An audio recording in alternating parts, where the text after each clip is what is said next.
Par rapport à l'invitation de M. Emmanuel Macron, nous avons vu quand même des sorties intéressantes. Premièrement, la sortie du président du Brésil qui a tenu un discours chaud, un discours guerrier, un discours pour mettre en garde l'Union européenne et l'Amérique. Un discours qui tenait à dire que lui et son pays, le Brésil, font partie des pays du BRICS et que dans le BRICS aujourd'hui, il y a de vrais combats. Comme quoi pour dire à M. Macron et les Européens que votre combat n'est pas un bon combat, c'est un faux combat. Il a été clair, précis et concis. À côté de ça, vous aurez le président Ramaphosa, c'est-à-dire le président de l'Afrique du Sud, qui va aussi prendre la parole et aussi dire à Emmanuel Macron et tous les Européens mettre les points sur les i. Voilà pour la marmaille, pour la manipulation. Pour moi, ce n'est pas assez suffisant, mais la sortie est quand même respectable, elle est quand même honorifique. Maintenant, nous savons très bien que oui, le président de l'Afrique du Sud lui a parlé comme ça. Il est président, ça ne fait même pas encore 5 ans. Donc, c'est son premier mandat. Et donc, dans ce premier mandat-là, il n'a pas encore fait grand-chose. À côté de ça, il n'a pas aussi encore fait, on n'a pas encore détecté le mal qu'il a pu faire aux Africains. Donc, on respecte sa position. Mais qu'en est-il des autres présidents qui ont déjà fait des 8 mandats qui sont encore là au pouvoir aujourd'hui et qui, eux, sont là-bas comme les chiens devant la télé? C'est-à-dire quelqu'un qui regarde tout simplement, mais n'a rien à proposer. Il est tout simplement le soumis qu'on a invité, qui est venu s'asseoir, il va retourner sans aucun changement. Vous voyez, ces forums, on invite les présidents africains juste pour aller se balader. Ils font des forums tout le temps, mais nos vies ne changent absolument pas. Au pire, nos vies deviennent de plus en plus dures. Tout est cher, 4 fois plus cher qu'hier. Et donc ces forums-là aident à quoi? Ici, dans les discours qu'on va écouter, moi j'ai plus aimé le discours du président du Brésil, qui a été vraiment, c'est-à-dire qui a été précis dans son discours. Et il a touché les points, les vrais points de difficulté de l'Occident aujourd'hui vis-à-vis des autres pays considérés comme les pays faibles. Parce qu'il les a rappelé que nous ne sommes plus en 1945 où certaines puissances pouvaient se mettre ensemble pour dominer les autres. Il faut connaître aujourd'hui que nous sommes en 2023 et si vous voulez discuter affaires ou bien parler avec les autres pays, dites-vous que vous parlez avec des pays égaux. Voilà, si vous ne pouvez pas être accepter que les autres pays sont aussi vos égaux aujourd'hui, alors ça ne vaut même pas la peine de commencer. Il a sorti un discours historique. Et maintenant, le président Ramaphosa qui a estimé que les Occidentaux passent leur temps à faire des promesses qu'ils ne peuvent jamais tenir, des promesses qu'ils ne respectent pas. Et moi, ça me déçoit de voir nos présidents qui sont toujours en train d'appeler à l'aide, toujours appeler aux promesses. Je pose toujours la question, si ces présidents africains sont dignes, s'ils sont vraiment sérieux, pourquoi vous ne faites pas une véritable union africaine? Est-ce que les pays d'Afrique ont besoin réellement des pays européens aujourd'hui? Est-ce que nous avons besoin de vivre avec l'Occident aujourd'hui? Est-ce que nous n'avons pas tout pouvoir nous en sortir tout seuls? C'est pourquoi j'estime toujours que les discours des présidents africains ne m'intéressent pas. La team, écoutez ces discours, je vous donne mon mot de fin. Mais ma volonté de faire les choses, eh bien, c'est la volonté de quelqu'un qui a 30 ans. Mon cher Olaf Scholz, je vais tenir ces promesses. En 2030, je vous inviterai en Amazonie pour constater que le déboisement a été réduit à 0. Et une nouvelle fois, nous allons supprimer la faim. Dilma sait parfaitement ce que nous avons fait pour supprimer la faim. Elle est maintenant elle est présidente de la Banque des BRICS. Elle peut préparer tous les papiers pour signer des prêts, pour accorder des prêts au Brésil et à bien d'autres pays. Parce que là, nous allons vraiment changer les choses. Certains ont peur lorsqu'ils m'entendent dire il faut créer de nouvelles monnaies pour faire du commerce. Je ne sais pas pourquoi est-ce que le Brésil et l'Argentine doivent commercer en dollars. Pourquoi pas dans nos propres monnaies? Pourquoi le Brésil et la Chine ne peuvent pas commercer dans leur propre monnaie? Pourquoi suis-je obligé d'acheter des dollars? Alors voilà, ça c'est un sujet qui est à mon ordre du jour. Et s'il n'en tenait qu'à moi, eh bien, ce sujet sera discuté lors de la réunion des BRICS qui va se tenir au mois de septembre. Et également dans la réunion du G20. Parce que là, il faudra davantage de camarades africains participant au G20. Comme vous êtes en train de le faire au G7. Ces forums ne peuvent pas être un club des happy few, de l'élite politique. Non, il faut faire venir les différents, les inégaux, pour que l'on se rende compte que les problèmes sont les problèmes de tous. Nous suivons tous un paramètre, un exemple, c'est-à-dire ce qui s'est passé dans l'Union européenne. Monsieur le Président Macron, vous le savez, moi je pense que la construction de l'Union européenne est un véritable patrimoine démocratique de l'Union européenne. Après 2 guerres mondiales, vous êtes parvenu à construire l'Union européenne. Vous avez réussi à construire un Parlement. Vous arrivez à vivre malgré les divergences, mais en discutant démocratiquement. C'est ça que je veux pour l'Amérique du Sud. Nous en avons besoin. L'Union africaine est bien mieux organisée que nous en Amérique latine, bien mieux organisée. Et nous voulons créer de nouveaux blocs pour négocier avec l'Union européenne. Et pardonnez-moi, Banque mondiale, FMI, mais il faut revoir votre fonctionnement. Il faut davantage d'argent, il faut avoir de nouvelles directions, davantage de participants dans la direction. Il ne faut pas que ce soit toujours le même club restreint de 1945, 46, 47, 48. Alors, cher camarade Macron, merci pour cette réunion et préparez-vous parce que je suis avec une volonté de me battre bien plus forte qu'il y a 13 ans. Merci et bonne chance.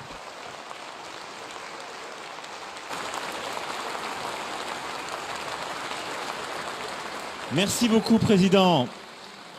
Rendez-vous est pris pour l'Amazonie. J'ai peut-être donné la parole à Cyril Ramaphosa avant de conclure.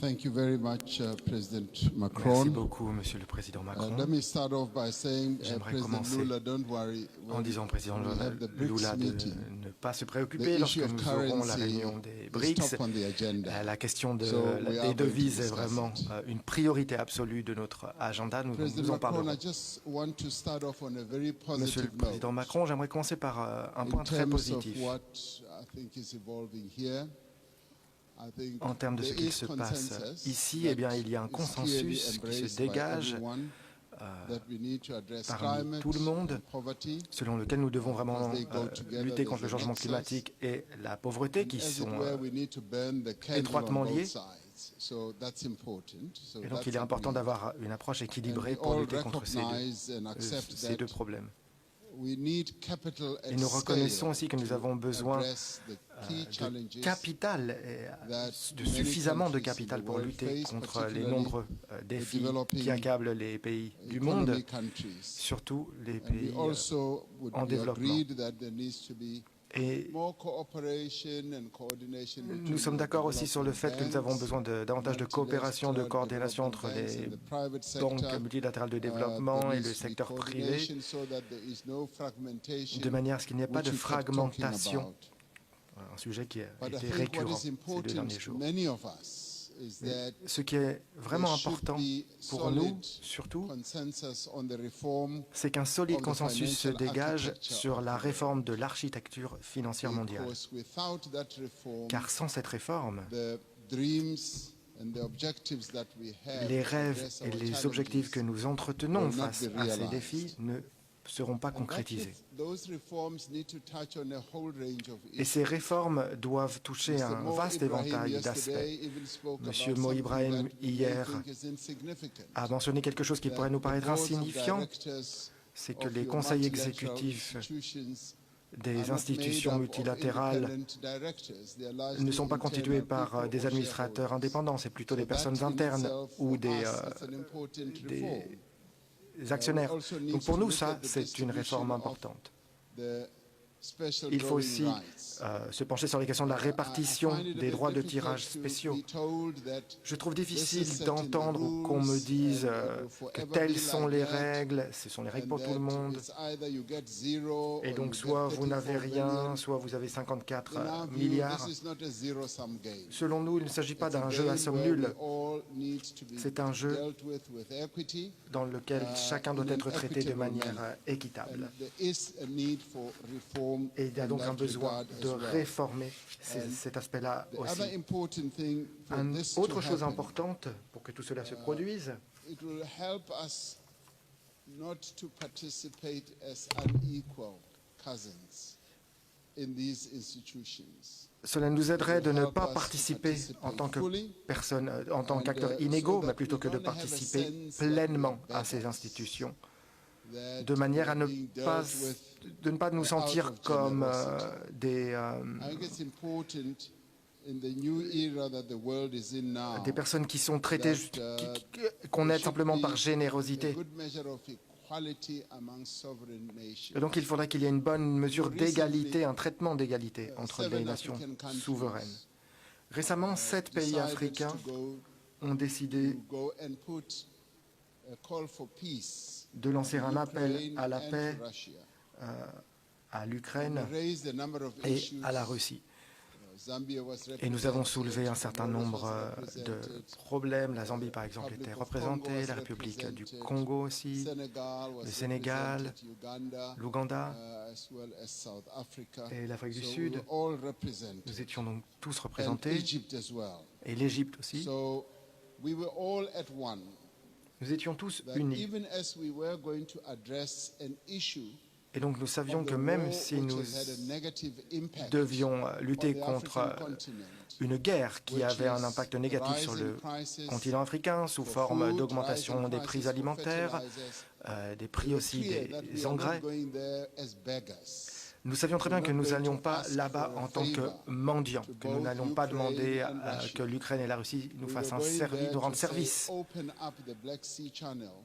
Nous allions dire ouvrez la mer Noire pour que les engrais et les céréales peuvent aller alimenter les marchés mondiaux. Mais nous n'étions pas dans une mission en tant que mendiants, même si nous avons besoin. Et cela démontre que l'Afrique ne doit jamais être considérée comme un continent qui a besoin de générosité. On veut être traité comme des égaux, et y compris dans les institutions multilatérales, nous souhaitons être traités comme des égaux. Et donc, nous devons trouver les moyens de résoudre cette question d'inégalité. Pour nous, c'est vraiment très important, cette souveraineté. C'est quelque chose qui nous est très cher. Et nous l'avons d'ailleurs démontré très clairement, aussi bien au président Zelensky qu'au président Poutine.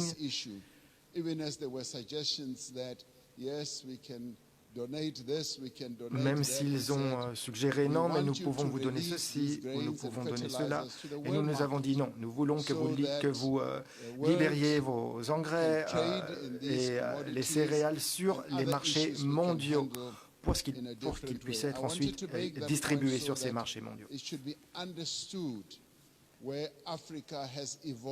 Donc il est important ici de bien comprendre le niveau auquel l'Afrique a évolué. Aujourd'hui, nous voulons être des acteurs clés sur la scène mondiale et aussi des acteurs clés sur les marchés financiers et dans les banques multilatérales de développement.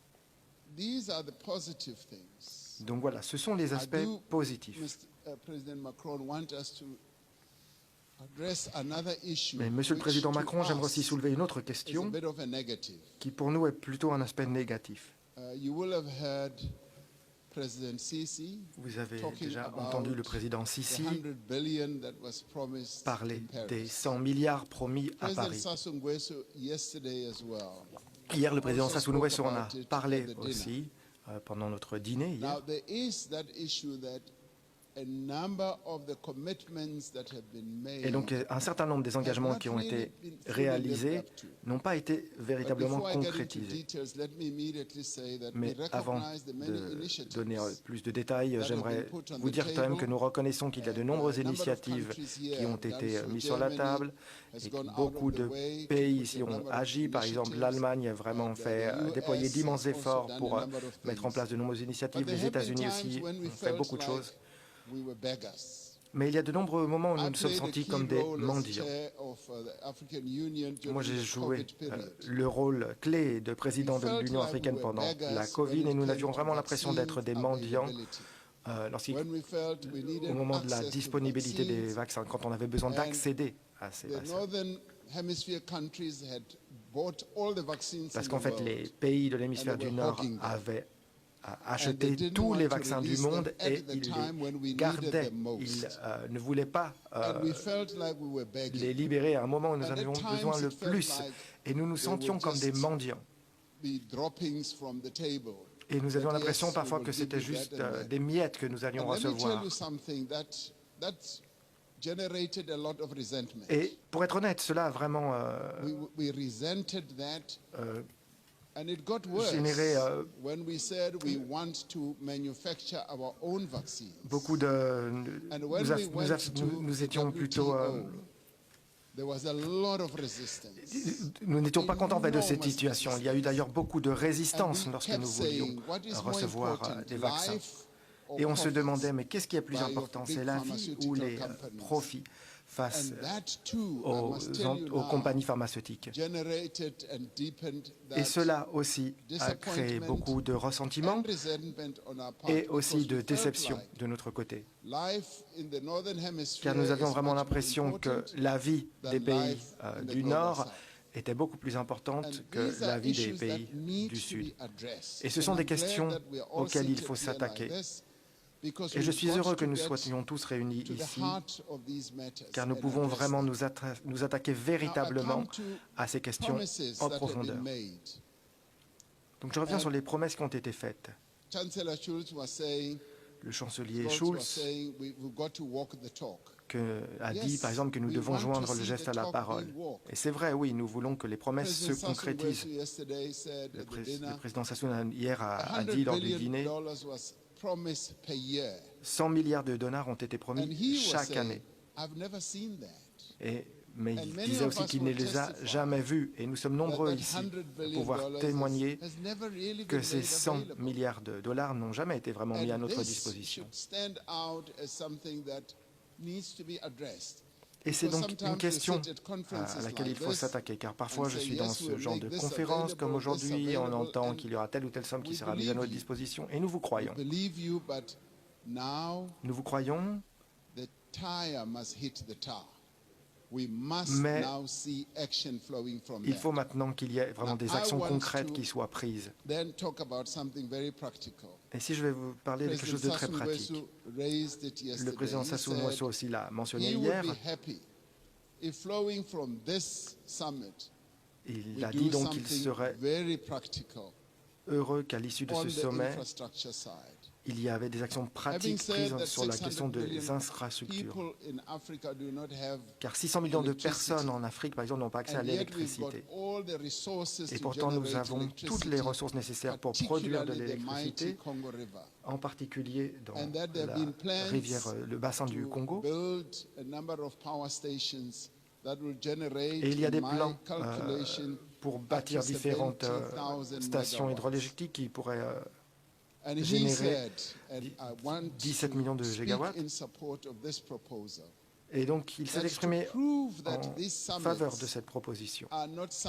Et donc, et moi aussi, je suis d'accord avec cette proposition pour prouver donc que ces sommets ne sont pas seulement des occasions juste pour parler, comme les autres sommets, comme la COP ou d'autres. Eh bien, mettons maintenant vraiment l'argent sur la table et engageons-nous collectivement à mettre en œuvre ces méga-projets. Des méga-projets qui pourront, en fin de compte, produire de l'électricité pour 12 à 15 pays africains. Et je pense que c'est un projet sur lequel les banques multilatérales de développement, travaillant ensemble, peuvent financer.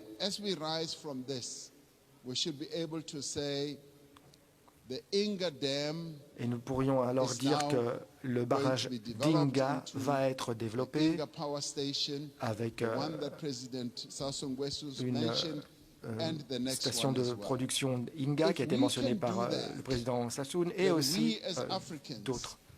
Si nous pouvons faire cela, alors nous, les Africains, nous serons convaincus que ces sommets sont vraiment concrets. Nous pourrons vraiment retourner dans notre pays et nous dire, oui, vraiment, ça vaut la peine de nous rendre à ces sommets, d'aller jusqu'en Europe, d'écouter toutes ces promesses, car ils sont vraiment disposés à les concrétiser.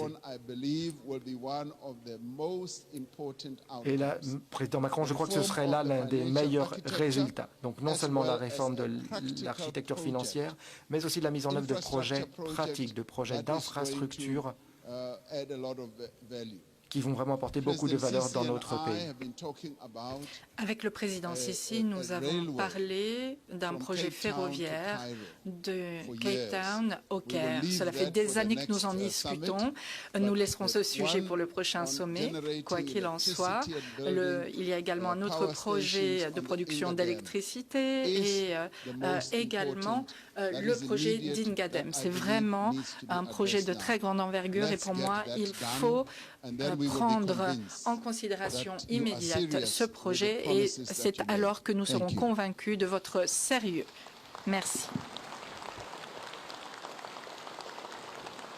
Thank you, Cyril. Thank you, everybody. Mesdames et Merci. messieurs les chefs Après d'État. avoir écouté ce discours, dites-moi si vous, ça vous intéresse. Moi, le discours du président brésilien m'intéresse, mais le président Ramaphosa ne m'intéresse pas trop. Comme je le répète encore, les Africains ont tout pour se suffire sans avoir besoin de l'aide des Occidentaux qui font des promesses marmailleuses, des promesses qui ne vont jamais tenir parce qu'ils s'en foutent pas mal de vous. Vous faites des déplacements tout le temps pour aller dans leur sommet. Et ces sommets dont vous partez assister là-bas, quand vous revenez, il n'y a aucun bénéfice pour nos différents pays. Vous n'avez jamais fait un sommet où vous invitez les pays. Pourquoi les sommets se passent toujours chez eux? Il est temps qu'un pays africain digne de ce nom dise « Ok, voici un sommet, j'invite les autres pays du monde et que tous ces pays du monde là se déplacent pour venir dans votre pays en Afrique, vivre les réalités. » Et là-bas, vous les exposez maintenant aussi vos conditions et discutez autour de ces conditions-là. Arrêtez de vous déplacer, aller vers eux pour au final ne pas avoir de changement. Parce qu'il y a, quel est le changement? La vie est de plus en plus chère. Les populations sont de plus en plus en difficulté. C'est maintenant même les populations voyagent pour prendre la même Méditerranée pour aller dans d'autres horizons chercher une vie meilleure. Et vous continuez à croire que l'aide viendra de ces gens-là? Non. Non et non. Nous avons suffisamment de pays en Afrique. Nous comptons une population de plus de 1,5 milliard d'habitants en Afrique. Il est important, il est primordial, il est indispensable aujourd'hui de nous mettre ensemble, de former une véritable union africaine pour tous les Africains, pour finalement aller vers une même direction. Si nous ne sommes pas capables de faire quelque chose comme ça, alors nous ne sommes pas encore capables de parler sur les tables des grandes nations, de parler sur les grands continents. Parce que si vous êtes encore là, à vous discuter, alors il est digne de savoir que vous n'êtes pas digne d'être des présidents des pays africains. Nous, en Afrique, nous avons un problème. Notre problème, c'est nos dirigeants. C'est ça le problème. Ils sont très peu qui sont dignes à occuper leurs fonctions. Je répète, nous avons des problèmes de dirigeants parce qu'ils sont très peu à être dignes à occuper leurs fonctions. Aujourd'hui, vous voyez des personnes qui estiment être des présidents de la République, mais qui ne sont pas capables d'assurer ne serait-ce que la sécurité alimentaire de leur population. Ils ne sont pas capables de leur donner des routes où ces populations pourraient conduire. Il y a des pays qui sont immensément riches, des pays qui ont un sous-sol plein, il y a des pays qui ont une terre fertile. Ils ne peuvent rien manquer en termes d'alimentation. Nos gouvernements ne sont pas capables de poser des vraies structures d'agriculture. Regardez, si vous avez un gouvernement sérieux qui se base et met des vrais projets d'agriculture sur le terrain, en formant les jeunes sur la pisciculture, sur l'agriculture, en mettant des champs, en mettant des forêts à disposition, en construisant au compte de l'État, est-ce que ça ne serait pas déjà capable d'assurer toute l'alimentation des pays sans toutefois avoir besoin de l'Occident? Aujourd'hui, nous sommes encore à un niveau où nous avons besoin des Européens, de la Russie pour le céréal. Quand même, à un moment donné, nous sommes 55 pays. Il est temps quand même pour nous aujourd'hui de nous assumer sans toutefois aller pleurer encore. Oh, les aides que vous donnez, vous promettez, vous ne le donnez pas. Oh, vous avez promis ça, vous ne faites pas. Oh, vous avez promis ça. On n'a pas besoin de leurs promesses. C'est dans la promesse qu'on finit par nous. C'est dans la promesse qu'on a dans la servitude. Nos dirigeants, vous ne demandez pas les promesses, vous donnez des conditions. Si vous ne faites pas ça, alors on prend votre position. Et si ce n'est pas fait, prenez votre position digne. Mais vous n'êtes pas capable de vous assumer parce que vous n'êtes même pas capable de vous unir. Chaque dirigeant veut diriger son pays. Il ne veut pas qu'il y ait une Union africaine parce qu'il a peur que l'Union africaine pourra mettre réellement l'œil dans son attiqué. Et pour ça, il faut que vous soyez chacun dans son coin à manipuler son peuple. Quand vous faites des unions africaines qui n'ont aucun sens, juste pour la marmaille. À un moment donné, j'espère un jour voir des présidents qui vont quitter votre connerie d'union africaine là. Parce qu'en réalité, je ne comprends même pas ce que c'est en fin de compte.